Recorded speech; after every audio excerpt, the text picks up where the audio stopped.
everybody. Welcome to inPsight Radio. I am your host, Danielle Egnew, and you are a fly on the wall to everywhere. How is everybody? I hope you are having a magnificent week. You know, we're getting our first thunderstorm of the Gallatin Valley up here in Gallatin Gateway outside of Bozeman. So if we get some kaboom and cracks out there, it's because we're getting absolutely rained on, which quite frankly, I'd rather have rain than snow. So I'm way okay to get rained on at this point. And this is just what happens, right? I mean, we've got not only our climate changes on the earth, but here where I'm living at the Gallatin Gateway, you know, we're almost 5,000 feet up here. So our spring drags its toes. It's getting toe draggy. But gang, we're going to make sure that in spite, even if we don't have any booms of thunder, that's kind of a bummer too. But if we do, you know what's going on. And what a fantastic roll-in for today's podcast. You know, one of the things that I think is so interesting about the way that the universe is put together is that I receive email in droves from people at one time regarding one particular subject. And our last podcast, it was demons. I was getting emails about demons. This time, I've been getting a lot of email about what are starseeds. Have you heard of a starseed? Am I a starseed? So I wanted to cover the phenomenon known as starseeds because I'm getting a lot of email on it, which generally means that somewhere in the universe, we need to be talking about it. And B, there is a lot of, I think, fascinating information out there about starseeds. And there's also a lot of misinformation about starseeds. I mean, you know, the internet is amazing. You can go onto the internet and find out anything about anything. It doesn't necessarily mean it's going to be true. You know, I have some friends who are obsessed with the dark web. I mean, just absolutely obsessed. And everything must be true if it's on the dark web.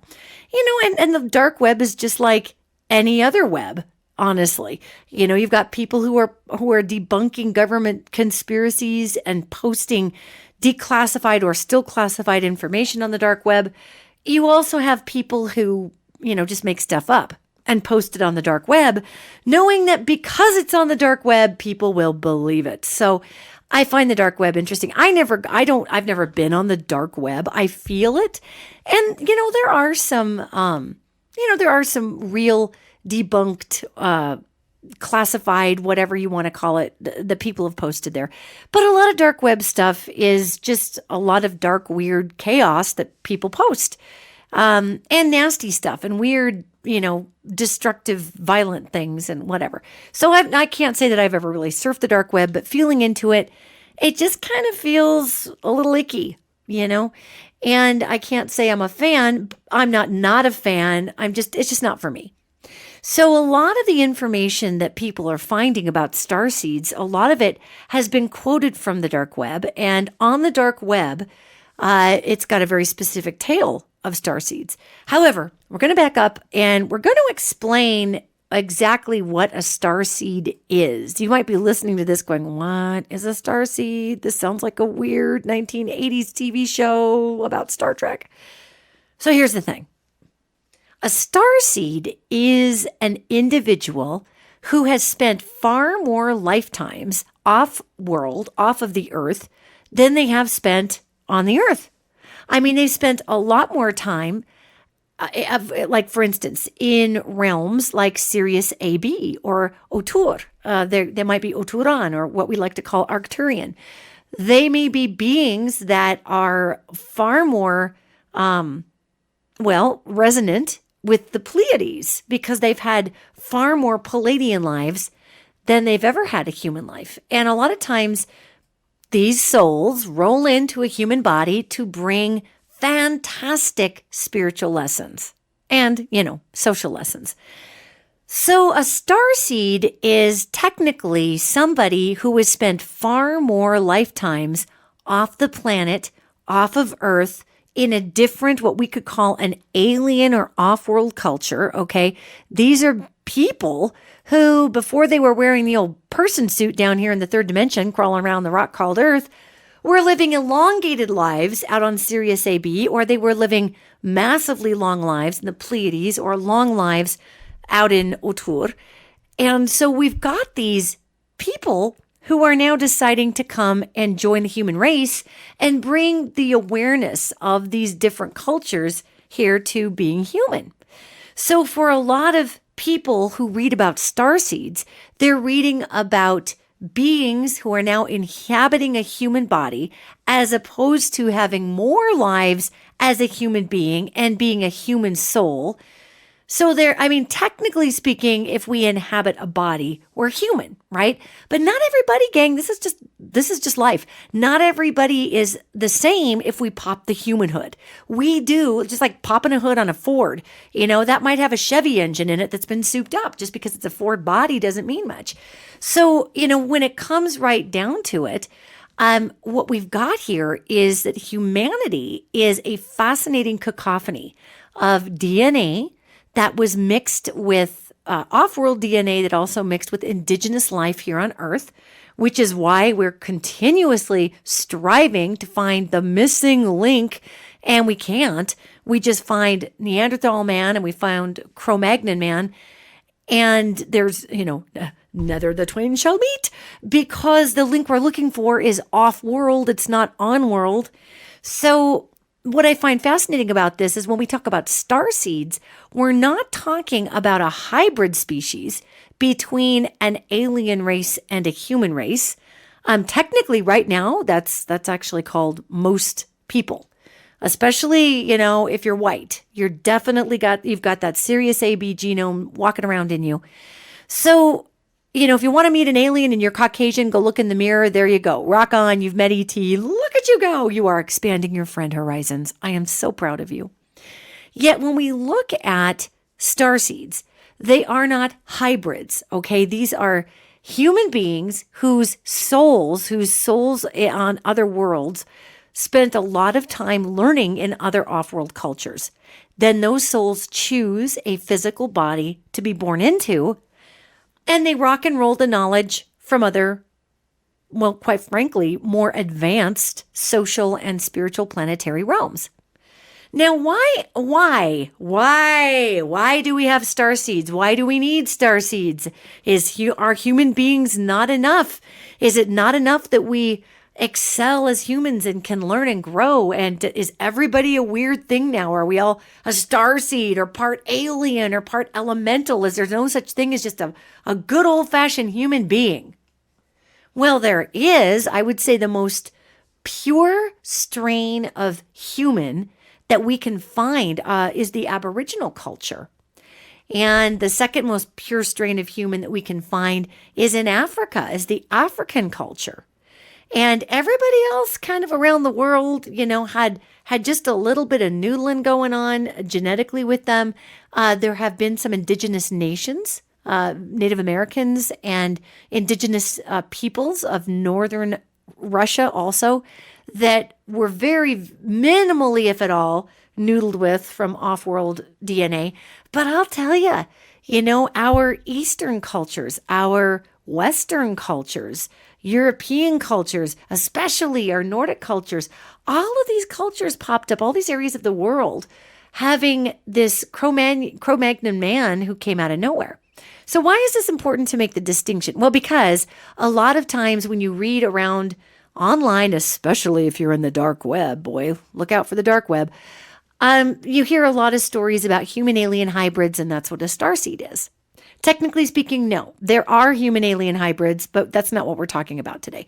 Starseeds are spirit beings that have chosen a 100% garden variety, red, white, and blue American body, or they've chosen a red, white, and blue French body, or, they've chosen some sort of actual indigenous human DNA body, yet most of their lives come from an off-world realm.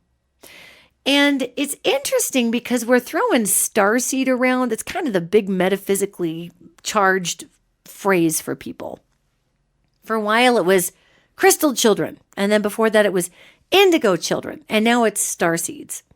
So in fact, there are a ton of starseeds walking all over the earth. And a lot of kids who are diagnosed with what we call, sensitivity disorders, or we say, oh, they're on the spectrum. A lot of those kids have surfed in from off-world cultures, and they're looking at our human culture, and they're like, this is stupid. Just say what you mean. I don't want to be around giant crowds of people. These people, when apes get in a group, they get crazy and angry, and I don't want to be part of that group rage. I mean, not to suggest, of course, if a child is on the spectrum, they have to be a starseed. However, I do meet many children who have, in my opinion, I suppose technically they're on the spectrum by our standards, yet I would like to say in this regard, mistakenly put on the spectrum, because they're certainly not on the spectrum for a starseed, yet they might be on the spectrum for a human being who isn't, humans are pretty resilient, gang. We're not super sensitive. Well, we're kind of sensitive to certain energies, but we're not hysterically sensitive yet. We should be. To global energies, we can be kind of weirded out if we're an empath and we're in a room full of weird people. Certain people out there in the world feel weird weather coming. So I'm not suggesting that humanity itself is not sensitive. It's just that the beings that have evolved on this planet and only evolved on this planet as humans are really relying a lot on the grounding capability of the planet Earth. So folks wandering around out there in human land who have a lot more indigenous human DNA in them, okay, they're going to roll better with changes in season. They're going to roll better with a little bit of chaos. They're going to roll better with empathy.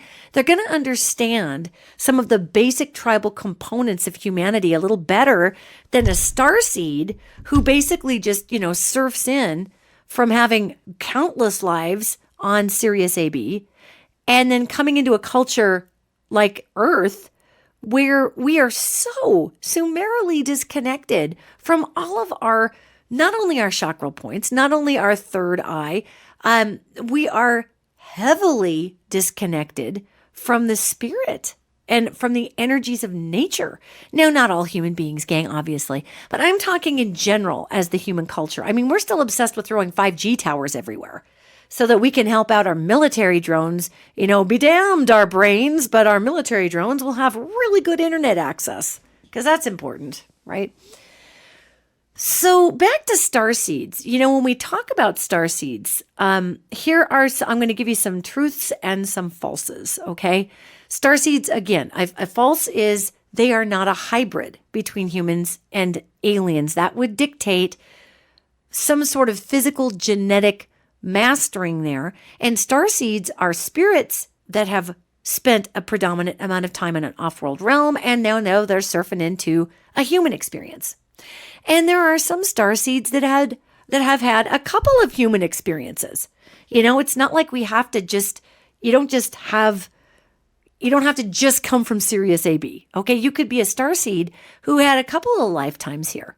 And we see starseeds incarnate in situations where they are scientists, teachers, they are community builders, they are innovators. They are people who are wanting to bring something pretty extraordinary to the earth. And of course, gang, we have human beings, human souls in human bodies that bring all kinds of extraordinary things to earth. So again, it is a misconception that starseeds are a physical human alien hybrid. They are a spirit from an off-world realm who spent most of its time on an off-world realm that is now inhabiting a human body. Okay. And we do have people that have mostly spent human lives here on earth. So those human spirits, if you want to call them that. I mean, a spirit's a spirit, okay? A spirit is a spirit. Yeah, we're going to talk the spiritual intelligence contained within the spirit can come from other realms. So that spirit is bringing in expertise from other realms. A lot of the starseed lore that I see out on the internet is a little misleading because it confuses the gift of empathy with being a starseed. Now, many starseeds are massive empaths, especially if they come from Oturan or they come from the Pleiades. Massive, massive empaths. A lot of the star seeds that we see coming in as very literal, or what I'm going to say mistaken on the spectrum, are coming in from Sirius. Those are Sirius AB folks.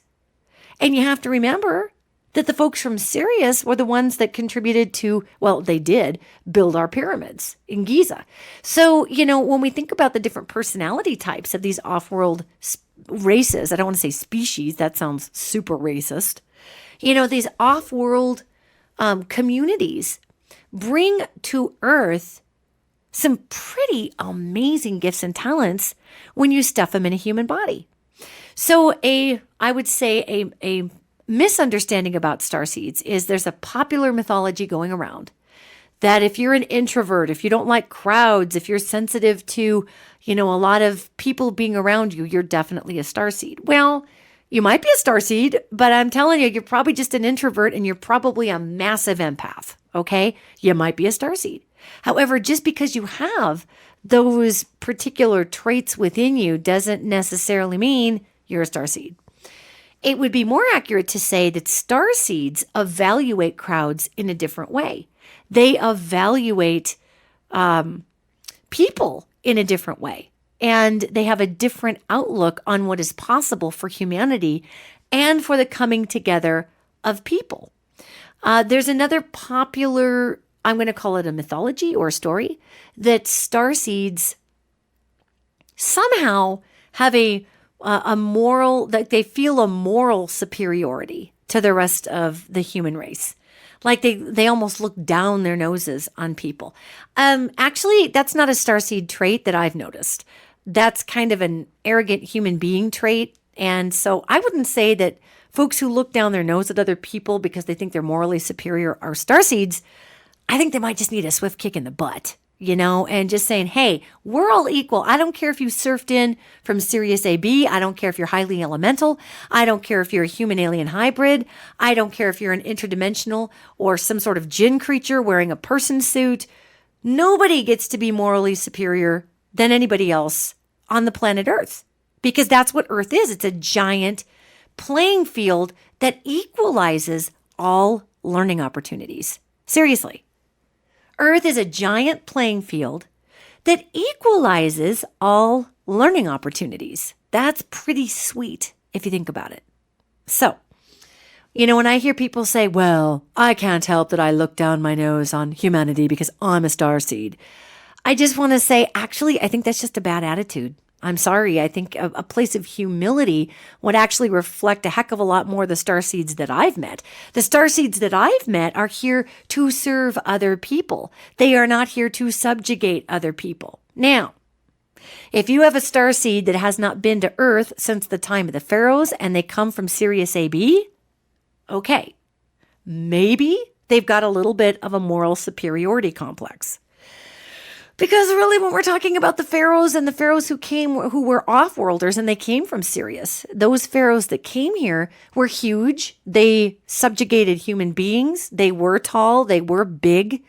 The Egyptians did not mistakenly represent these giant beings in their carvings because they were giving them grandiose structure. Because of their egos, they were representing how freaking big the beings from Sirius AB were. Now, those beings did kind of get off a little bit on subjugating humanity, okay? So, if a person is a starseed and hasn't been back to Earth since the time of the pharaohs and they are from Sirius, they might not have caught up with the press release here that actually Earth is just a giant melting pot and everybody is equal down here. Everybody. Good, evil, elemental, human, starseed, off-worlder, interdimensional, however you want to lay it out, this is the universal playing field, okay? So I can't actually say that a sign of being a starseed is a moral superiority. I would more say that in that vein, a sign of being a starseed is being able to see more than one option in morality and or being able to say, okay, this is what we consider immoral or wrong, so I'm not going to do it. Yet let's have compassion for those who fall into those pockets of, if you want to call it, immorality, because obviously they got some wounds in there. Starseeds generally pack with them a massive amount of compassion, because we as a species, we haven't really been here as the third iteration of human beings. We haven't really been here that long, and so we are still learning to access our empathy as a primary social glue or bond. Now, you look at a lot of these amazing, I would call them cultures from off-world cultures, and what you're seeing, I mean, geez, gang, you take the folks up in the Sirius AB star system.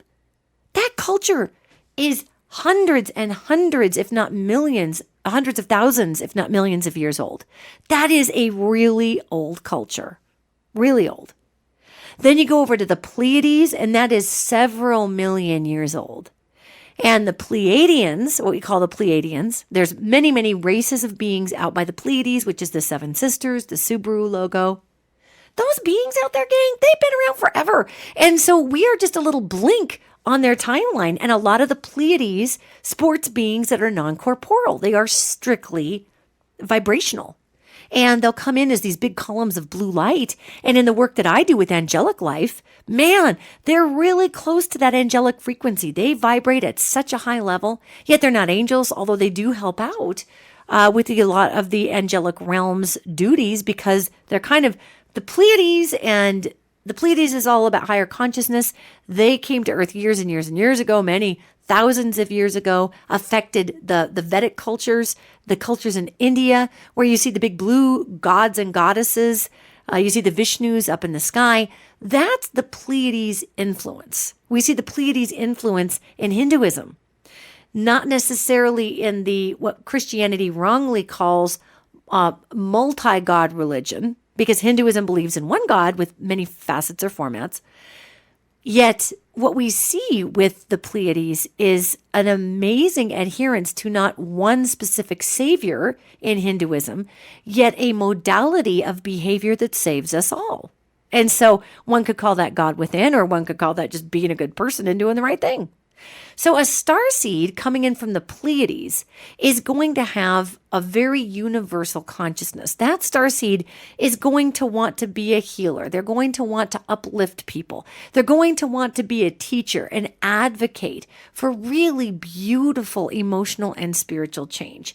That is, again, that's someone who's coming in from the particular lens of being a starseed in, the Pleiades. And there, a lot of times the starseeds coming in from the Pleiades are very, very interested in spiritual higher growth. They are interested in the evolution of our connection with one another. All right.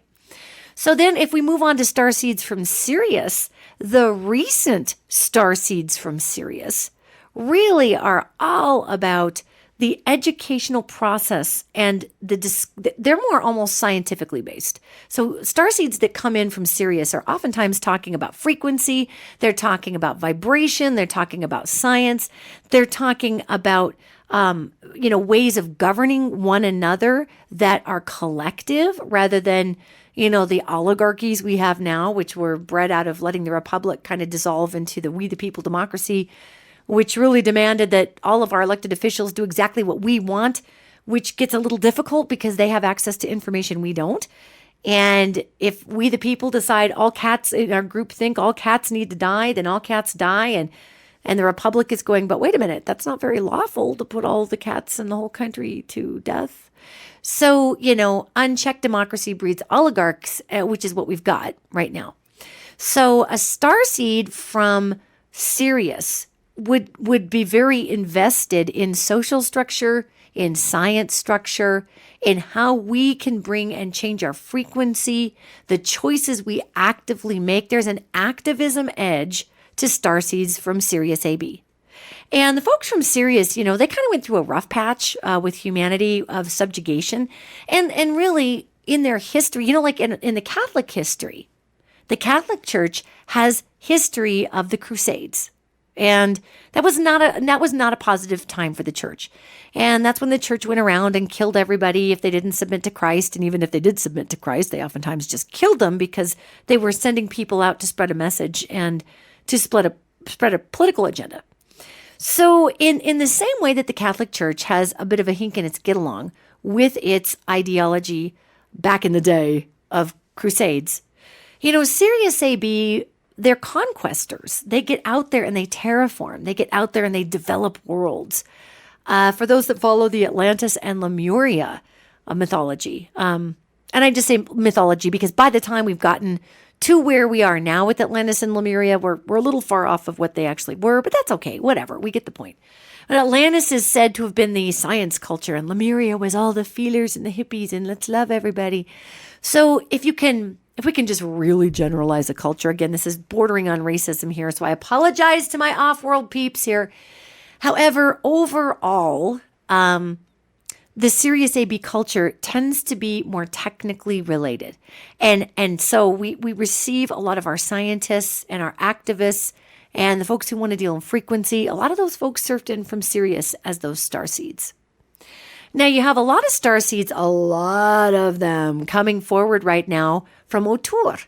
And Otur is probably one of my most favorite off-world realms, most likely because we have the most emotionally in common with the Oturan, or the Arcturians, as people like to call them. And the Oturan definitely affected and deeply affected the way that Eastern religion, through Taoism, if we can even call it a religion, it's more of a modality, yet they were really more part of Buddhism, part of Taoism. Again, you'll notice that these particular modalities of being, whether they come from India or they through Hinduism, or they come from the East, or they come from wherever they come from, the Taoism and Buddhism do not have one giant central figure to worship. Now, Buddhism has the Buddhas that come through and bring knowledge, but nobody's demanding that you worship the Buddha to save you. There's not a savior story with the Buddhas. And Taoism has no central figure whatsoever. It just talks about doing the right thing for the right reasons and how we are part of all things. And the Oturan they are Taoism right up the middle. We are part of all things, and all things have a balance, and everything that we put into the world is our world is going to be what we put into it. So the Starseeds surfing in from Oturan have a very specific outlay there where they are in a position to be, they're the ones who want to care for the planet. Again, you see some folks who are Oturan, big healers, big fancy modalities in government. The Oturan are, I would say, the most touchy-feely of the off-world races. They're way more touchy-feely than Sirius AB. Now, the folks in Sirius can be touchy. They can be feely, especially the starseeds that come down here and inhabit a human body and decide that, they need to integrate, because we as human beings are very tactile. We're very tactile. I mean, oh God, just look at the porn industry. We are obsessed with the physical to a really crazy point. So, again, these are broad brushstrokes, and I've met starseeds from the Pleiades who were very into farming. I mean, you're always going to find a variance. Again, I'm giving very broad brushstrokes in terms of the types of starseeds that I've met. And a lot of the starseeds that come in from Oturan are here. These are green energy folks. These are folks that want to help clean the oceans up. These are the little kids you see online, the little videos of the little kids just sobbing because we're killing the planet. That's Otur, hands down, because the Oturan are so connected to everything. They're connected to their planet. They're connected to each other. It is a culture of deep connection and empaths. Big empaths. Now, it's important to recognize when we're talking about all these off-world cultures that there is massive merit to the indigenous human species. And the reason that these off-world cultures even bother with coming down here and, zipping on a human suit, and that, by the way, is the rule. Okay? If you're going to come down here on the earth and wander around full time, you have to crawl into the human suit and you got to zip it up. Like Jesus had to do that. The Buddhas had to do that. Dalai Lamas had to do that. You got to crawl into the human suit and zip it up. And once you do, you get to roam in your human DNA spacesuit and do your thing. So it's important to notice that, in this discussion that some of the biggest spiritually gifted people, some of the hugest, most giant empaths, some of the individuals who have the most wide thought process that encompasses, higher thought and medicine and science and art and social structure and innovation are human spirits and human bodies, okay? So we don't need to assign away all of our gifts. It's just that what I'm seeing is a lot of off-worlders surfing into human form to try to combat some of the innate tribalism and mammalian territorialism that human beings also have in our genome. So we've got some of these starseeds coming in going, gang, can we just not freak the flip out and just clean the ocean and, love each other? Here's a beer. Are we good? Wow. We're seeing a lot of that energy to offset, like I said, the angry, chest-slapping, mammalian human race that gets a little Old West and a little hormonal. Oh, it gets a little interesting to be human. So when we think about starseeds here, let me just do a super quick recap. You may be an empath, doesn't necessarily mean you're a starseed. You might be an introvert. It doesn't necessarily mean you're a starseed. You might feel a moral superiority to other, and I sure hope you don't, because goodness, that just sells you short, really. Yet it's probably not a starseed with that, but maybe there's a chance that you're from Sirius AB. However, you can tell you're a starseed when you look at other people and you just flat don't get it. I mean, you just don't get it. You might get part of it. You might get the food. You might get the intimacy. You might get the sex. You might get that. Yet you look at the potential that people have to be so easily manipulated or easily brainwashed or easily pushed in one direction or another. And you start to look at that and go, what the heck is wrong with everybody? I don't even feel like, I'm in the same genus as these people. And that's not a moral superiority as much as feeling like you are not sharing genome in the response or the tribalistic or mammalian response that others are having. Now, that's a really common starseed trait. Another very common starseed trait is thinking money is just stupid. The idea that we need dead presidents printed on, paper that we can exchange it for food and shelter to a starseed is absolutely ridiculous. It's ridiculous. So we see a lot of these kids surfing in that are in their 20s right now. And we see a lot of starseeds coming in that generation and that age. And you'll also see a lot of disconnection with our millennial population and the idea of great wealth. They're just like, I don't need tons and tons of money. I just, need to be able to trade my neighbor some tomatoes so I can live in my tiny house. What's wrong with you people? And then you've got all the Sirius AB conquest-driven DNA, and human beings go, what are you talking about? We need to own everything, including the moon and the bottom of the ocean, and yay us. So starseeds can be a little confused by what we put a lot of focus on in the United States specifically. I'll just speak from my perspective here since I'm here. But in the USA, my God, it's all about keeping up with the Joneses and having a bigger car and a bigger house. And that is now changing with the consciousness changing with our millennial generation because it's an unrealistic, weird, unobtainable lifestyle. Yet our starseeds tend to look at that and say, yeah, that's not so important. I can live as long as I'm dry and warm and have a decent bed to sleep in and things are good, and as long as I'm helping other people, I can make this happen. So again, it's a bit of I would say a delicate point that I've had people come to me who actually had way more elemental DNA in them than anything else that was mixed with their human DNA. And those folks would come up to me and they'd say, I am freaked out because I don't feel at home here on Earth at all. Now, one of the earmarkers of a starseed is that Earth may feel super foreign. Like you're just not sure how to deal with the emotional scape of people, or what's the story with all these taxes? Or, I'm not really getting driving. What is that about? These are all really rudimentary tasks that we human beings have generationally embedded in our DNA. So the starseed flying in from God knows where, picking up the human suit, is going to be able to access all that DNA that says, hey, by the way, I know how to drive a car and I know how to save money and I know how to hoard because a winter might come and a mammoth might stomp us and a saber-toothed tiger might eat us. I've got all this human DNA in here that says protect the self. So the starseed comes in, accesses that, and then say came from the Pleiades where there's no money. Neither is there money on Otur. Neither is there money in the Sirius A/B star system. They are conquestors, designers, and scientists for the sheer rush of doing something they've never done.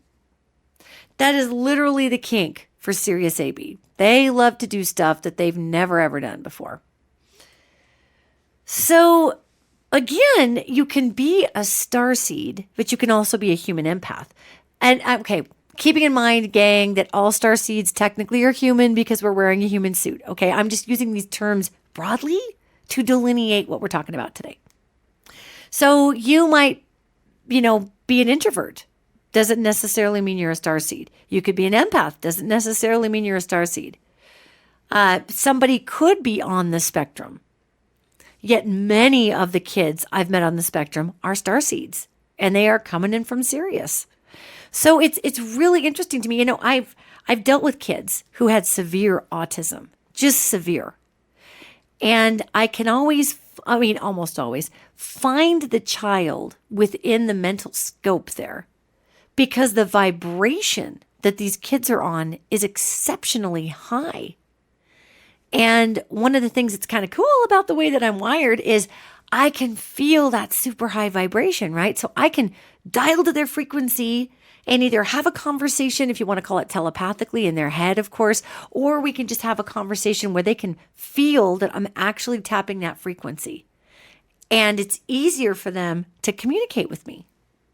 So again, there's a lot of misinformation about starseeds, and there's a lot of cool information too. One of the aspects of all starseeds that I've noticed is that they tend to just love outer space. And what's not to love about outer space, gang? Come on. It's interesting. We haven't discovered all of it yet. It's fascinating. You're off the planet. You float. There's a lot about space that's super cool. So it's not, again, suggesting that you have to be a starseed in order to appreciate space. However, what I do think is interesting here is that starseeds are a bit obsessed with space. Like they're obsessed with what's out there. They're obsessed with interstellar travel. Many of them know that it's possible to create grids on the Earth that are electromagnetic in order for us to bend space-time, in order for us to go to different dimensions and different quadrants of the galaxy through the electromagnetic field of the Earth. That's a huge starseed thing, is Earth grids. And that's also an elemental thing. Okay, so people who have a lot of elemental DNA also are very good with geometric Earth grids. They're really good with that. Yet the starseeds are going to just be crazy obsessed with space. And I've had people think I'm a starseed. I really don't believe I am one. I think I'm a channel, and I think I pull through a lot of really cool information. Yet I don't have the sensation of surfing in from another culture. Spiritual culture, I definitely relate with spiritual culture. So I don't know, maybe I am a starseed. But it's not something that I necessarily relate with. Yet I can identify those starseeds. Holy moly, I can identify them, and I can always tell. And a lot of starseeds also, especially the folks coming in from the Pleiades and the folks coming in from Otur, have a really high vibration. The folks coming in from Sirius do as well. It's just that, you have to remember that the beings from Sirius AB have been here on Earth for a long time, and they used to build structures here, and they used to come and go from here on a regular basis. So they're a little more accustomed to our pecking order, both emotionally and physically here on Earth as a human being, than, say, a starseed that comes in from the Pleiades, which is all about spiritual growth, spiritual enlightenment. Why do we need money?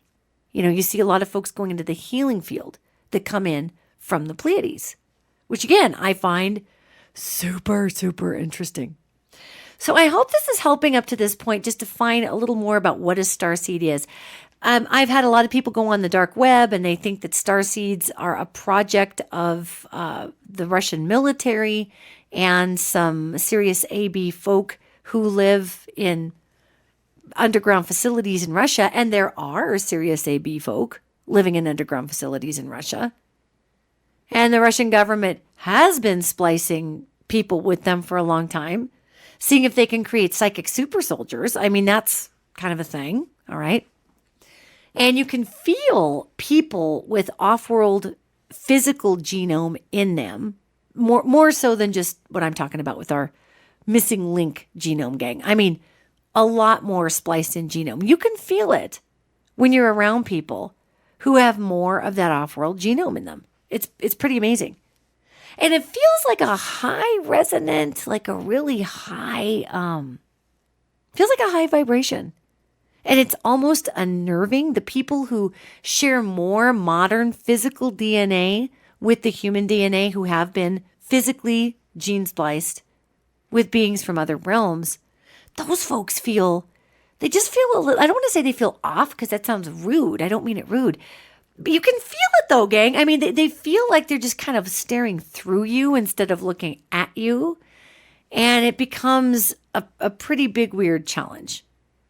And so eye contact is sometimes a big giveaway for starseeds, because as mammals, you'll notice that apes, as primates, don't just stare at each other. That is a sign of aggression. They might look at each other and smile and, then they kind of look away.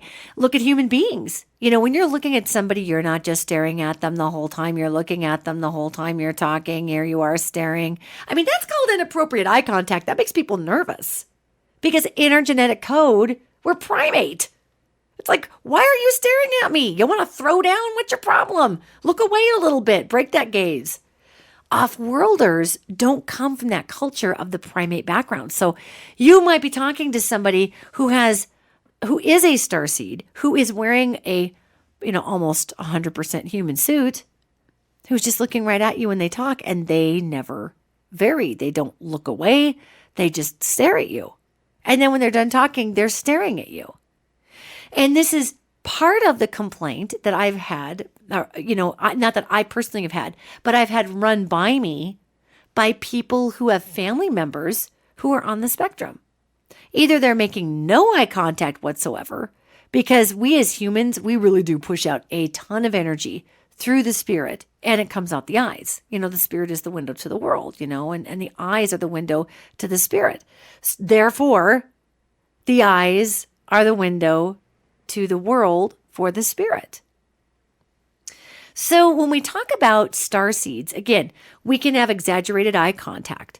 We can have a way larger than normal, I would say, aptitude for healing or for spiritual teaching.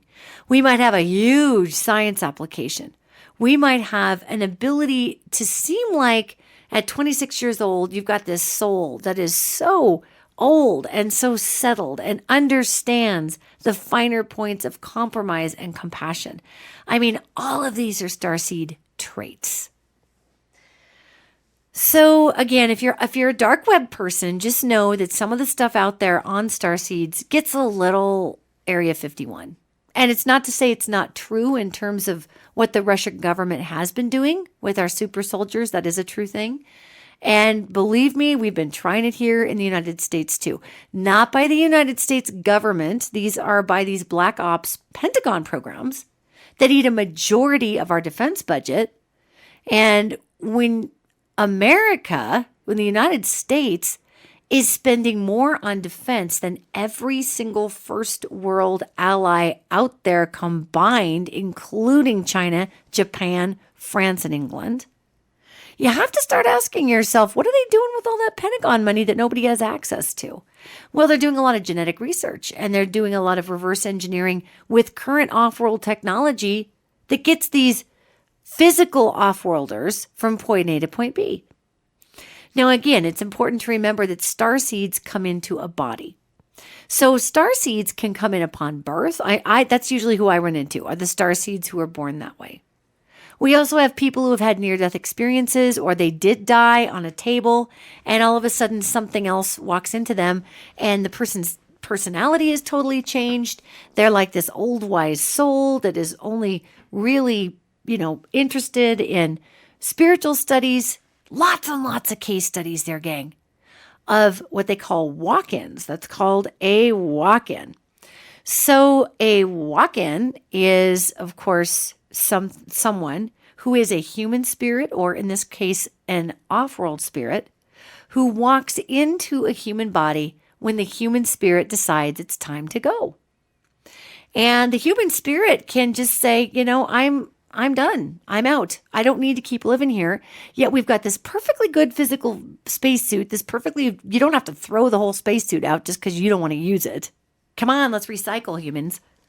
So you might have a being from an off-world realm that says, I've got some stuff that I've got some lessons I'd like to learn. I've got some contributions I can make to humanity.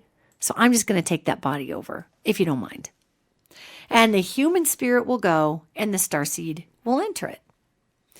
Now, that can also happen with other human spirits. People have gone into comas and come out of the comas, and their closest spouses and family members just swear to God they're not the same person. And of course, it's very important to point out medical science here too, because the brain dictates 100% how we present ourselves. So if we really scramble our brain up, of course we're going to seem like a different person, Yet what I'm talking about is when there is not severe neurological disruption, and a person, the human, just says, I'm done being here. If somebody else wants to use this body, that's great.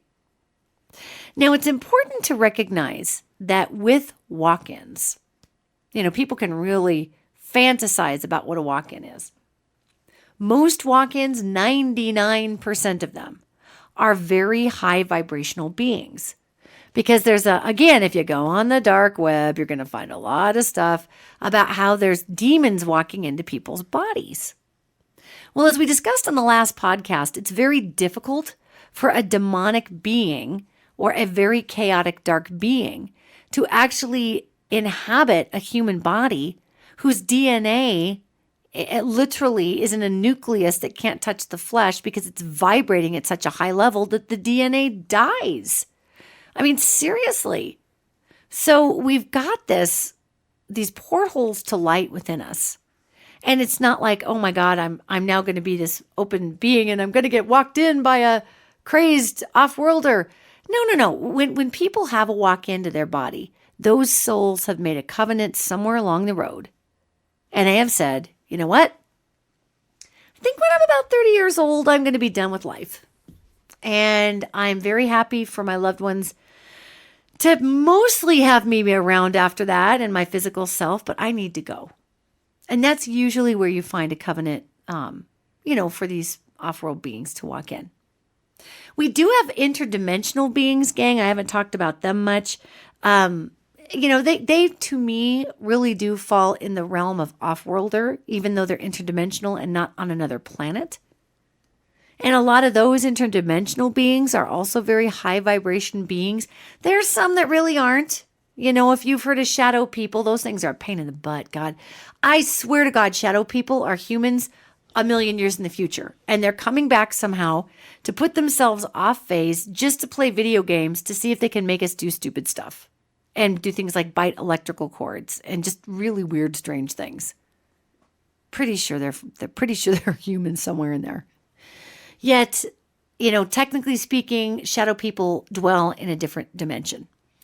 So when we look at all of this, gang, and we look at a starseed and how to maximize, if you do think you are a starseed, you probably are, okay? Because it's not typical for a mammal, for a primate, to say, I must be part alien, or my soul is, or I came from someplace else. That's not a typical human response. Now, again, it is typical if you are somebody who has the great gift of empathy or the clairgifts, clairsentient, clairvoyant.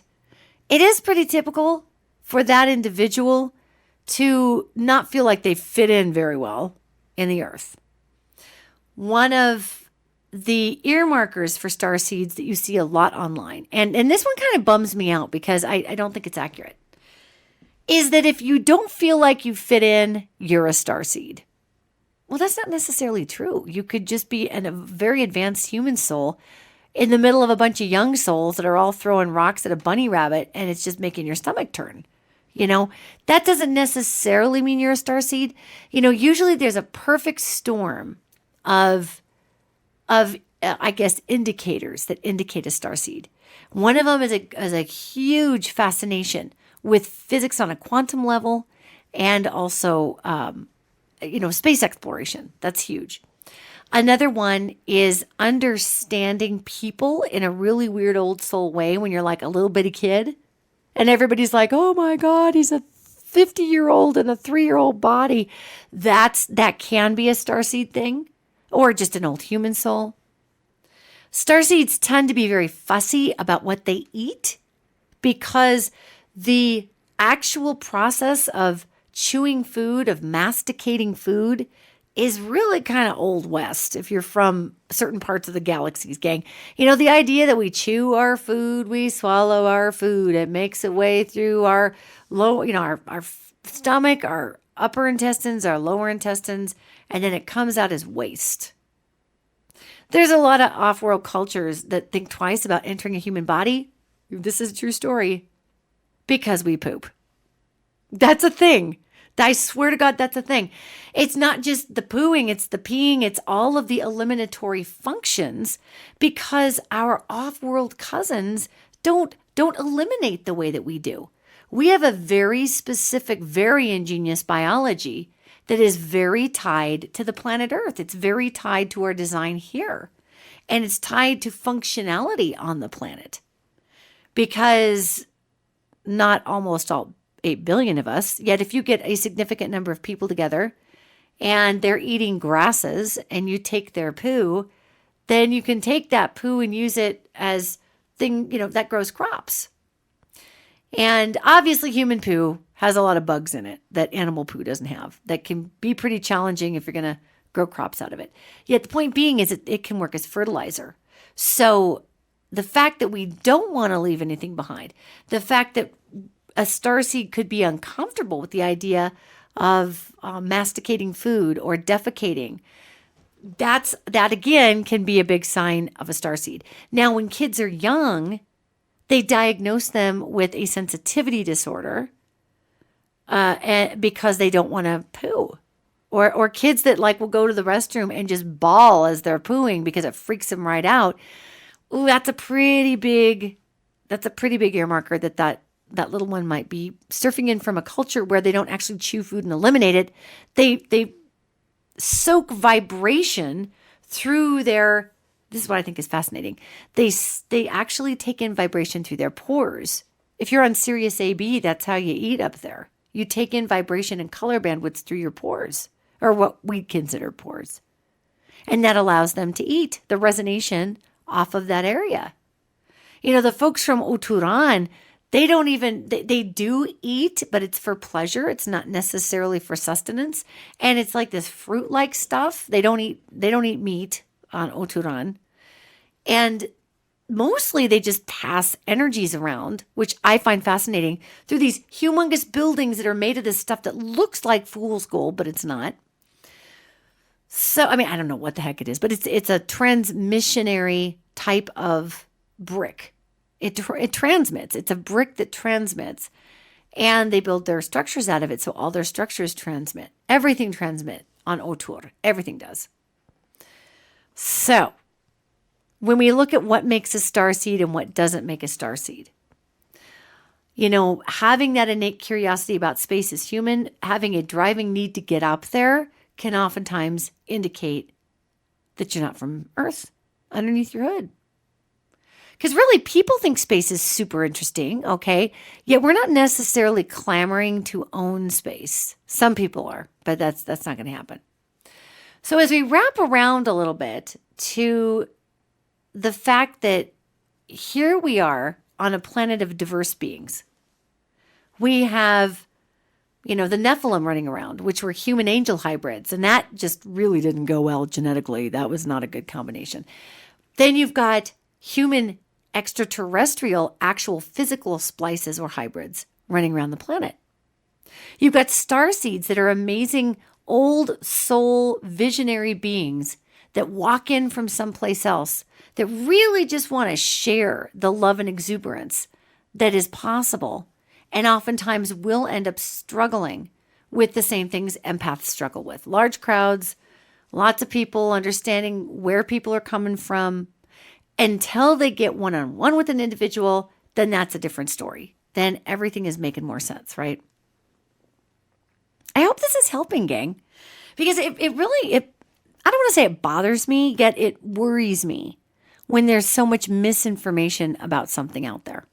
So remember, weird prolonged, I call it weird. It's probably not weird in different off-world cultures, but for humans, odd, prolonged, super prolonged eye contact can be really odd. And that, again, is indicative of beings from another planet. Their eyes work very differently than ours. You can literally see exactly what we mean by looking at our eyes, humanity. And humanity, in that case, we can read each other like crazy. So a true starseed gang is generally here for enlightenment of themselves and others. They are here to help start a new system of being. And obviously, there's a lot of humans here that are here to start a new system of being. So I hope that's been a little more helpful in laying out some parameters of what a starseed is and isn't. And again, unless you're coming in from Sirius AB, the whole idea that starseeds have to be haughty or disconnected or whatever, gang, really keep in mind that's a human ego thing. That's an ego thing. That's our human showing its face right there. Throwing a tantrum, feeling underrepresented, whatever you want to call it. But that is a human that's acting like that. So if you think you're a starseed, there's lots and lots of reading online. Just make sure that, there's a lot of, almost make starseeds sound aloof or better than, or again, hitting on all of the empath traits as well as the introvert traits. So not all introverts, not all empaths are starseeds. So why would people want to believe there's a starseed, in their family, or that they are one? Well, because it's kind of exotic, it's kind of interesting, and it does actually explain why a lot of people have zero connection to human culture that are starseeds. And they have to learn how to interface with the human culture, with variants and, poop and all of that. It's just such a mind blower for these folks. So if you know somebody that you're pretty sure is a starseed, or they think they're a starseed, they honestly probably are. I just want to caution everybody that, by the definition of most starseeds, that makes every empath and every introvert a starseed, and that's just not the case. So if you really think you are one, you probably are one. I mean, like I said, it's not very typical for a human being to wander around and say, God, I'm just not human. I just don't feel all the way human. And, it's also important to note, gang, just in the last few minutes we have, that I get this in there. With the fact that we have transferred from a spiritually three-dimensional environment to a 5D environment, we've moved up in our resonation. We've moved up in who we are. So as we've moved into that resonation, it's also going to make us feel like we're not connected with some folks who have not uplifted, if you will, in that same way, their vibration. We're not going to feel like the same species as somebody who, if you're into love, okay, you're not going to feel like you're the same species if you're standing next to somebody who's just full of hatred, because that vibration is not going to feel like you or your family or what you recognize. So understanding that moving into our 5D environment right now really does involve a lot of grace And if you're 100% human, count yourself lucky, because there's very few 100% humans left on Earth. That's kind of cool if that's what your story is. Most of us have a lot of off-world DNA mixed into our physical DNA.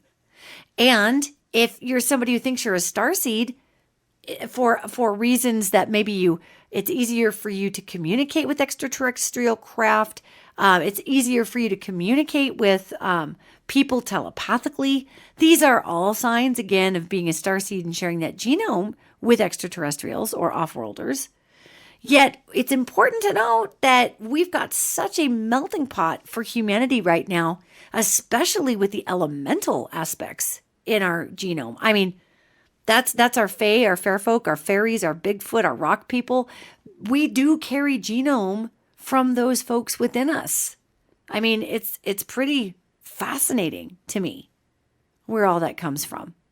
So just know that, gang. And woo, there was a lot of information on Starseeds, but I hope it clears some things up. And again, if you think you're a Starseed, you probably are.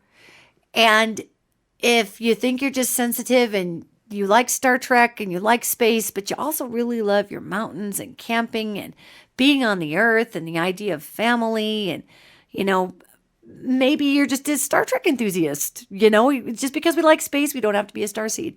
And why do I make all these distinctions? Because I don't think we really actually need to label ourselves, gang. The human species is so diverse at this point. We are such a melting pot. I'm just not so sure of the wisdom of all these labels, only from the perspective that the feminine time frame is asking us to amalgamate in conscious thought, not to replicate, by the way, not to become each other, but to come together in what we are in order to pool our differences for the highest good.